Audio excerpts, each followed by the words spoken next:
Hello everyone, hi. I'm feeling very energized right now because I was tagged in a tag that really speaks to my soul.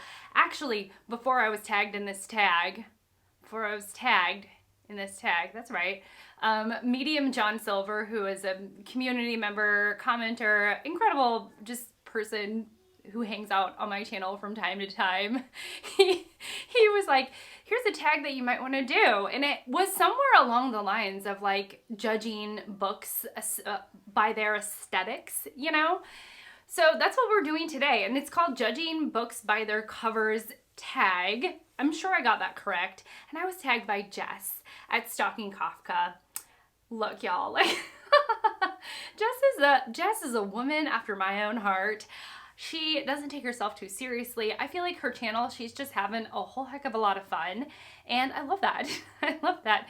And I was like, oh girl, do you even know what you just did? Because here I was drooling over her collection. I was like looking at the beautiful books that she was putting up and I was like, well, I want some beautiful books. And then I started putting this tag together myself. Actually, I did a run through, but I had to go somewhere and so I didn't get to film the last couple of answers and I was like, I'm just gonna scrap it and start again. And then it made me realize that I have quite a few gorgeous books. And so I'm like, oh wow. I am just so excited to get into it. Because you know, if there's one thing that really gets me, it is beauty. It is the love of beauty. It is when beauty and books come together to make a beautiful book. And that is what I am all about. Actually, strangely though, I almost never buy a book based on its aesthetics alone. I'm just not that kind of person. However, if a book that I get does happen to have an aesthetic that I appreciate or that really jives with me, I love it all the more. Like, it's like one of the reasons why I love it. Okay, so I'm gonna stop. I'm gonna stop right now. I'm gonna say hello. Hi, I'm Shelly. If you are new here and you didn't know, that's my name. And I clearly love books and reading, books, beautiful books, books of all kinds. And if you like that and you just enjoy hanging out with a mostly calm but sometimes chaotic person from time to time, then I would encourage you to subscribe. Stick around. Now let's go ahead and get into the meat of this video. This tag is not messing around, and neither am I. So the first prompt is best colors. The book with the best colors. Oh, wow. Okay, actually, I despise this book. I really don't like it. But it's okay because it's a well-loved classic. Though I think most people I talk to actually agree with me. But yeah, oh, and I'm also so glad that aesthetically I don't have that dark tablecloth hanging out back there, like right over yonder, because now it's not like this black hole in the back of my videos. Like, it's actually got some color and texture and dimension back there. Okay, so the book that I hate but I love, like, I love this color and I love this cover because of the color. And like burnt orange, deep orange, orange of orange gets me. And it's this color of, don't track my face, camera. It is this cover of Catcher in the Rye by J.D. Salinger. Yeah, I just love this color and I enjoy this cover. I think it's very cool. It's very pretty. I love the size. It's a small, it's not an oversized hardback. It's like a small hardback, like a petite hardback. And it's just a gorgeous copy of The Catcher in the Rye. I just wish it was a better book. And next up for best colors, it has to go to this book, and it's called Bedtime with Beau. And this is by Kersti Ernester Komsvold and Carrie Kansted Johnson, and it was translated from the Swedish by Carrie Dixon. Bedtime for Beau has these really lovely colors. Now you're probably like, Shelly, you own this because you bought it for your children. And it's like this large, it's so large. And it's got this matted cover, which is feels very nice. It's nice on the fingertips. And you might be like, Shelly, of course you bought this for your children. No, siree. No, I did not. I follow a list that actually another community member slash commenter, this amazing person, Michael Clark, turned me onto this list, and it's the best illustrated picture books according to the New York Times and New York Public Library. And since I found out about that list, I have spent a lot of time reading from that list, looking at those books, researching the list, and this was on that list. This is just, it's so beautiful. It has these rich tones, and I think that the fact that this is an oversized book as well really adds to the experience of looking at the colors and the illustrations that goes along with the story. But I mean, it's just like these mucky browns and these rich jewel toned like purples and teals and greens and blues and the yellows that are like dirty a little bit. I mean, it's just so beautiful. It's so beautiful. Oh my gosh. Oh, I kicked my camera.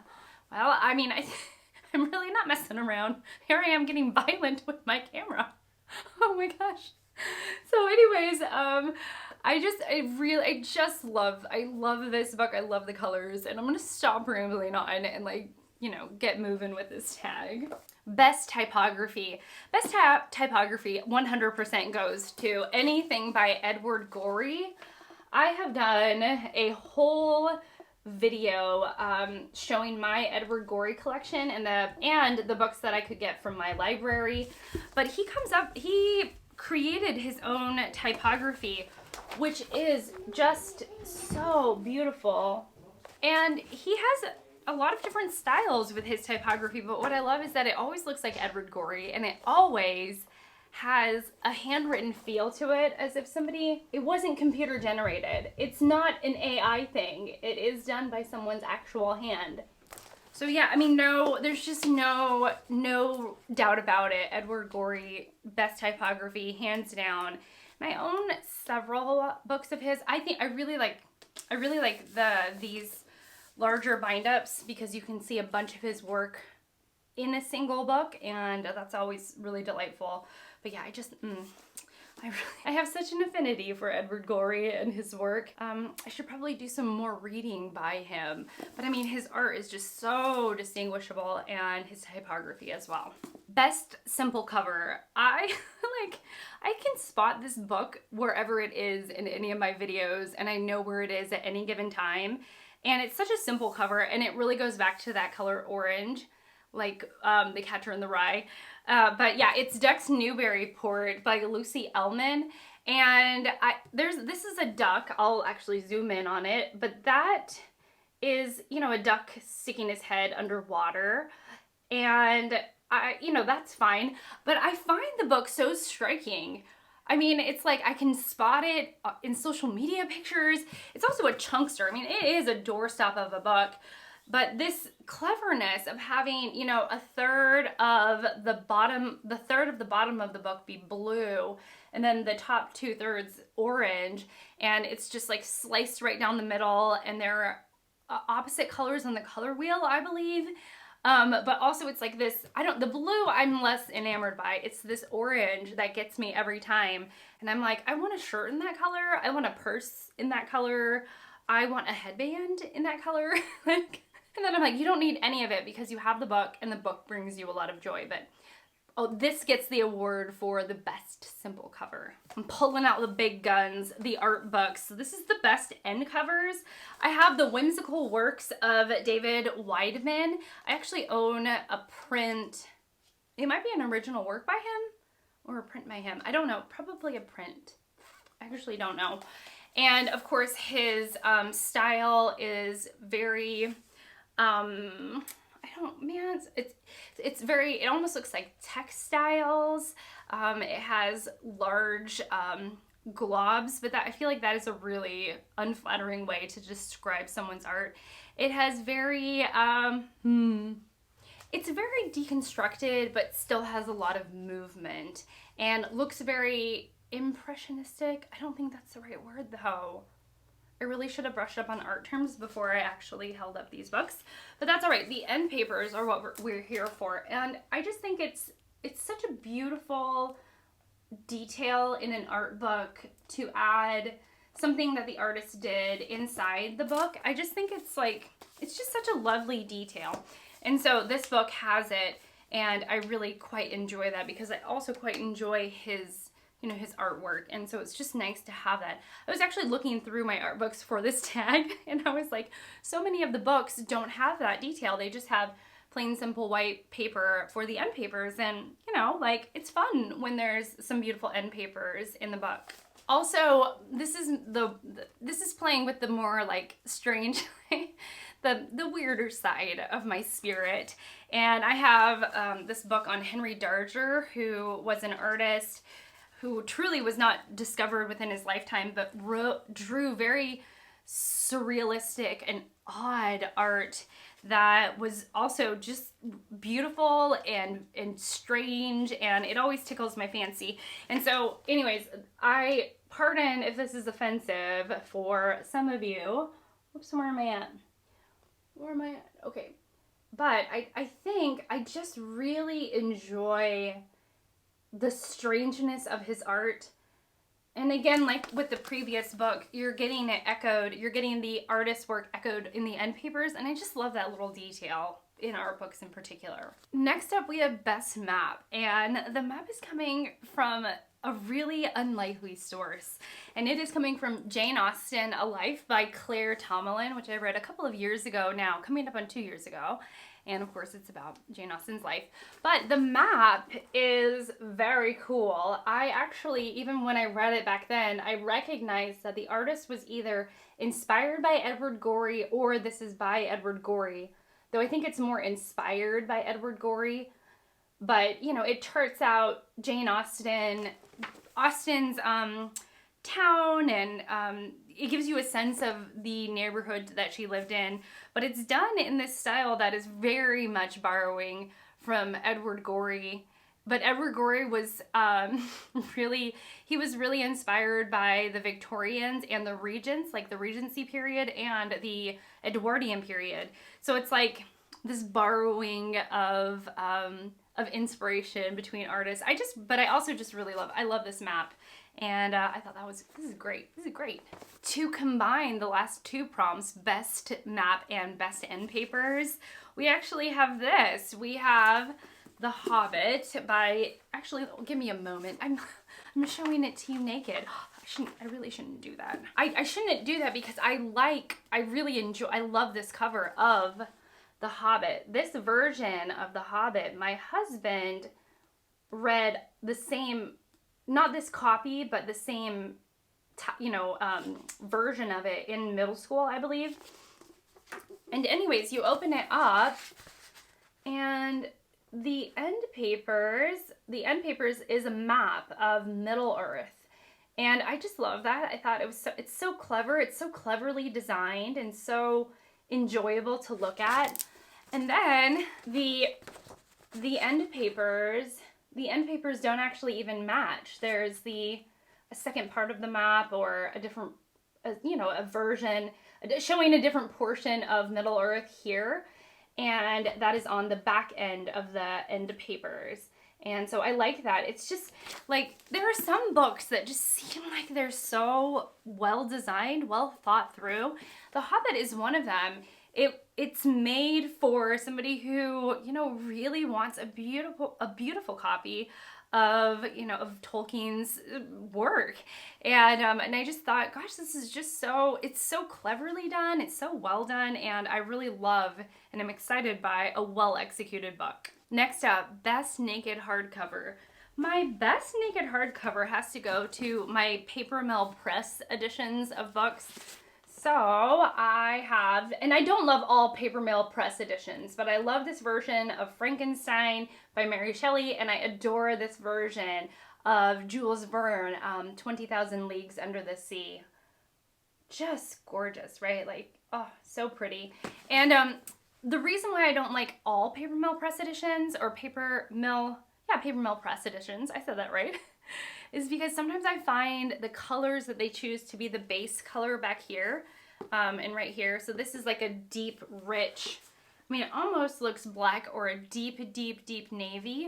And this is more of a true navy. And what I like about it, I like these colors, but sometimes I feel like the colors that they choose are a bit garish. And I don't know if they're aware of that. Like, they have a couple of Jane Austen books. I own Persuasion, and they chose a teal, but the teal is, it leans to kind of a bit of a not very sophisticated teal. It leans a bit, like, I don't know. The word that's coming to mind is garish. Like, it's just, and then there's even been, I've seen a copy, a Paper Mill Press copy of Sense and Sensibility, and it's in this, like, wretched looking pink. And so it's so funny because sometimes I feel like they hit it out of the park, but it really just depends on the colors that they choose. Next up, best back cover, and that would go to my version of J.R.R. Tolkien's, like, Pictures by J.R.R. Tolkien, which is pictures that Tolkien illustrated himself of what he thought Middle-earth looked like. And so the text is by his son Christopher Tolkien, and the back is an illustration that he did, or a painting, I think illustration that he did of Lake Town. Is that not so cool? You know, and I just, again, I feel like, as I've said before, there are things that are beautiful. There are things that are just so beautiful. And this is one of them where I'm just like, it's so lovely, you know? It's so, so lovely. All right, so there's that. Next up, I have best chapter headers, and to be honest, I don't have anything to show you all. I've looked around, and I can't find anything that would be good for that. But so we're gonna just move right on to best spine. Whenever I think of best spine, I actually think of Hilary Mantel's Bring Up the Bodies, because, let's see if you can, there's her, her face wraps around to that spine right there. So you can see her eye. I also really love the color yellow that they use for her name, Hilary Mantel. So I quite like this cover in general, but I just love that little detail of, like, you turn it and there's her eye. I must have something for eyes because I quite like this spine as well, which is Eleanor Catton's The Luminaries. And I just think that is really pretty. Like, I'm trying to get it to focus.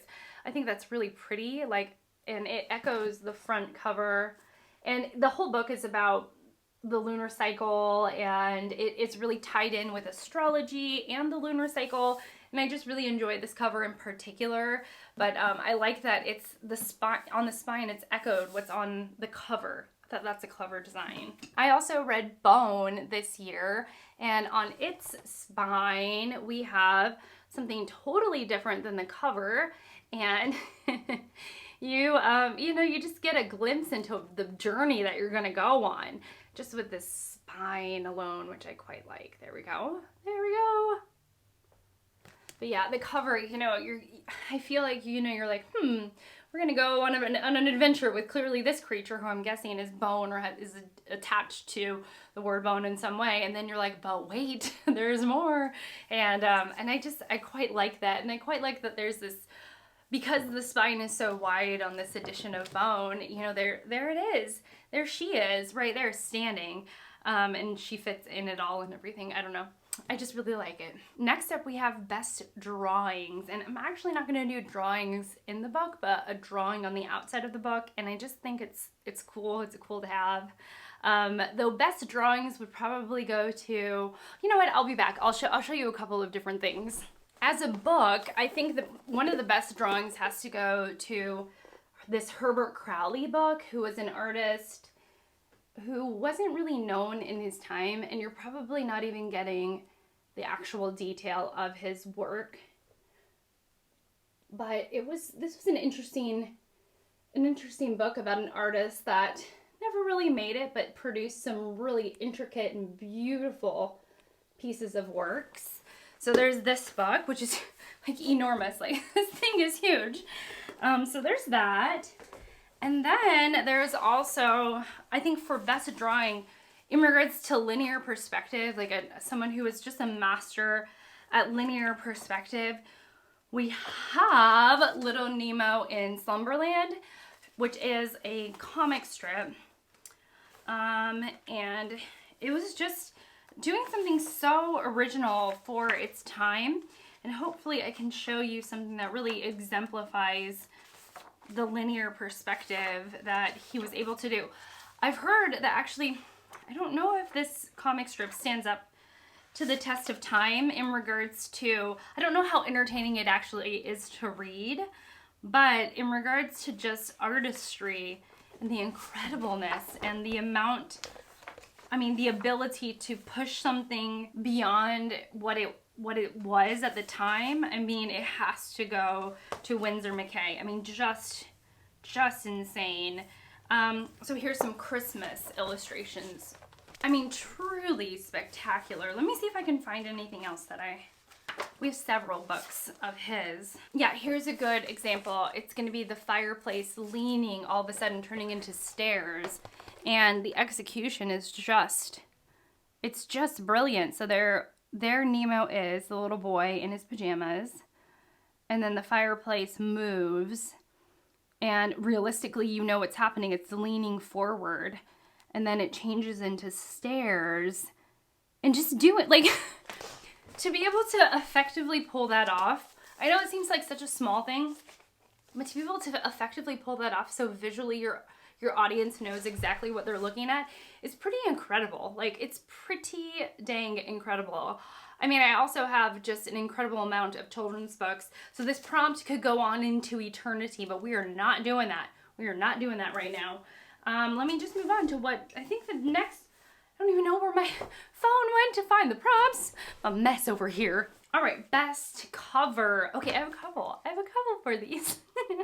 I know. It's so funny because like best drawings, I'm like something I can like zero in on and I could show you my most impressive books and I really get to like strut around like a peacock showing her feathers. But let me show you. All right, so number one, I quite love this cover of Alice in Wonderland.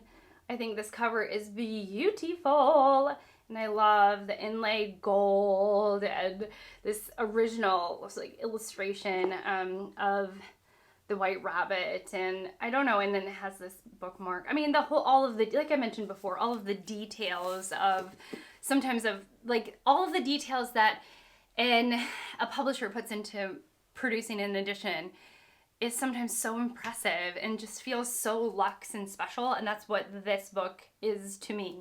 Next, we have, again, like the specialness of an edition. It just, I don't know, it really gets to me. I guess this could have been Best Spine as well, but it's this little pocket paperback version of, this is a hardcover pocket version of Jeffrey Eugenides' The Virgin Suicides. And it's just so cute. It's so cute and like, I don't know, lovable. I did indeed read the book from this version. I mean, it's very readable and I really loved it. There's just something very special about this. I think that my husband bought it for me once, bought it for me on a Mother's Day, like as a Mother's Day gift, or a Valentine's Day gift or something like that. And I've just cherished it ever since. And I just love these little, I forget who did this. Yeah, Picador Modern Classics. They did a set of these of like 6 or 7. 6, 4, I don't know.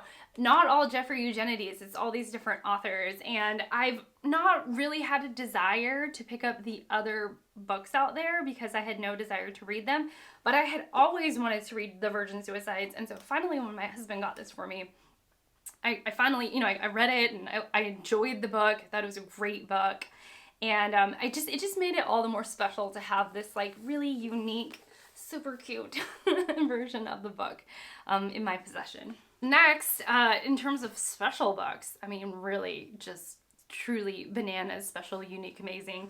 I have this ABC 3D book. So it has, I don't know what these are called actually, or maybe it's just, it's slipping from my memory, but this is a pop-up book and it's just spectacular. This is A, and you have C, which turns into D. Is that not cool? C, D. Anyways, I have a whole short dedicated to this pop-up book. Here, ready? Oh, man. Oh, wait, no. What am I doing? Oh, yeah, there we go. I'm like, I'm trying to show you, and now I'm actually breaking the book. But yeah, I feel like it moves. Oh, it's so clever. I love this. I really ought to, like, learn how to make pop-up books myself. I think I actually would probably quite like that. But since we're talking about beautiful books and covers and all of this, I really, really love this book, and it brings me joy every day. We are not leaving this video without talking about bugs, because I think bugs are some of the most gorgeous things on earth. Like when it has that really just iridescent beauty, the shine to a bug. And so I really have an affinity for this cover, Extraordinary Insects, which I'm planning on reading this year. I started it and then I just set it down for other things. And I really love, I mean, this bug on the cover, is that not beautiful? If I could get, I mean, I should prioritize it in terms of money, but if I could get myself a large art book that had bugs in it so I could just see the bug up close, I mean, that would be a dream come true. I really, again, I'm gonna start to prioritize that. But regardless, I just love this. I just love this version of. I just love this book. I love this book. I love that it is celebrating a bug and the beauty of a bug and the white background, and I love it. I love it so much. And then finally, I couldn't make a video without talking about this book, but it is Hanya Yanagihara's A Little Life. I always wanted this book in this cover because she was very, very inspired by the photography, this photographer's piece. Like the book, I don't know, like I know that she was incredibly inspired by this piece of photography, which inspired her to write the book, and now this is on the cover of her book. And I love the way that art has a conversation with itself, and artists talk to each other through their works and are inspired by each other, and that this book reminds me of that. So I know some people like have very strong opinions and they don't love this cover in the least, but I'm like, I really like it. When I did my book cover recreations, which I'm sure I will get back to, it's just been, whew, it's been busy and messy out there in the real world. And yeah, what's interesting about this is that with this, when I did my book cover recreations, it started with this, and I was like, I wonder if I could recreate that, and indeed I tried. So yeah, and then Jess added her own prompts, and it's worst covers. So I show this to my children when I want to scare them. Gosh, I sound like a horrible mother. Ooh, no, like anyways, when I want to show them sort of a scary illustration, and I show them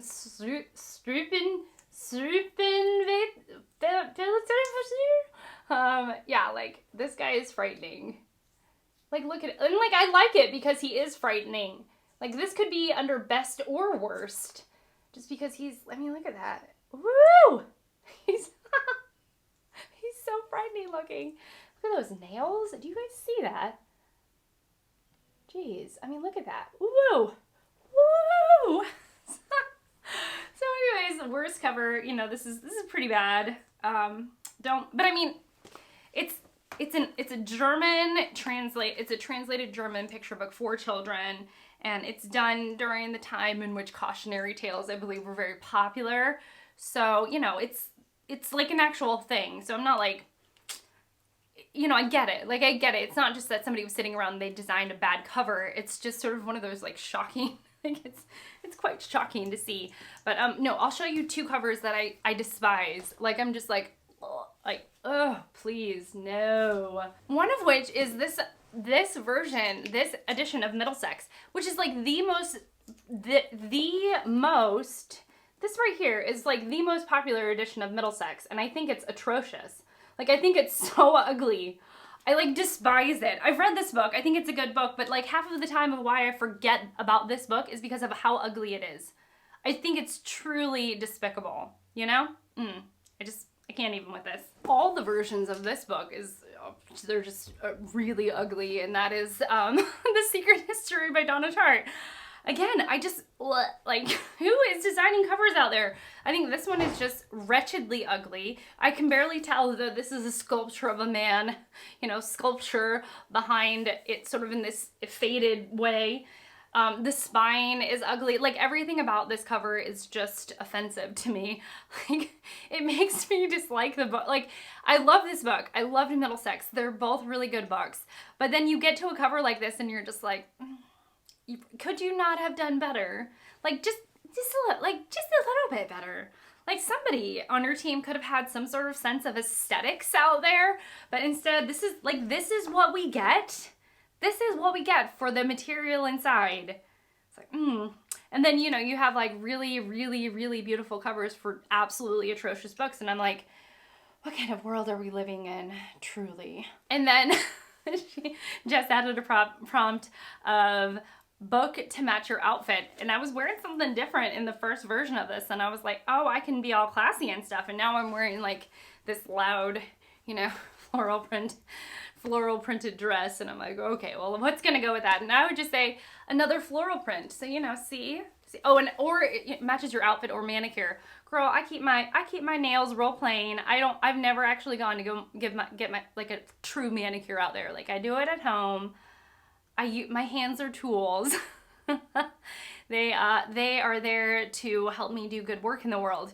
So, you know, take that for what you will. But there's this, and it's, you know, matches. It kind of, I mean, it doesn't match, but I feel like if I was walking around in this dress with this book, someone out there would be like, that girl knows what she's doing.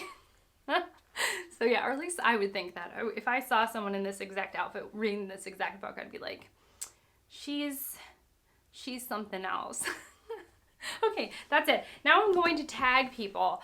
I am sure, I don't know who's done this tag or if this has gone around or maybe we want to revive it in some way, but I am going to tag Aaron Facer because Aaron's got a really cool collection of books and he often thinks about aesthetics, at least the aesthetic of words, because he's a poet. So there's that. I'm also going to tag Gina Stanier because Gina Stanier has a bunch of gorgeous books and she just got rid of a ton. So I'm wondering, even if you have done this before, Gina, I would love to know what made it through your declutter and show us all the beautiful books you have left, you know, like help a girl out, you know. And I'm going to tag Sandy from Miss Reads a Lot. Again, I feel like maybe this tag went around and then maybe I missed the boat and now I'm the one who's like the last one to do it, but it's been so long that I'm tagging these people and they've already probably done it. But, you know, I don't know. Who knows? Also, I'm wondering, Scott from Gunpowder Fiction and Plot, can you do this tag? You put up a lot of like slides, you know, book covers that are digital images that you slide in. But I'm wondering, like, book covers that you actually tangibly own. Would you do that for me? I'm curious. And then finally, I'm going to tag the pariah of booktube, the booktuber who tends to not get tagged, and then he whines so much that, you know, we force him to be tagged. And so, you know, he whines and cries and whines and cries, and finally it's like, here's your candy, child. Here, just stop it. You know, please stop whining. And that would be Steve Donahue because, you know, Steve likes to be tagged, and when he doesn't, we hear about it. Everyone suffers. So yeah. Anyways, that's it from me. Thank you so much for watching. Thank you so much for being here and spending this time with me. I really appreciate it. And I will see you all in my next one. Bye.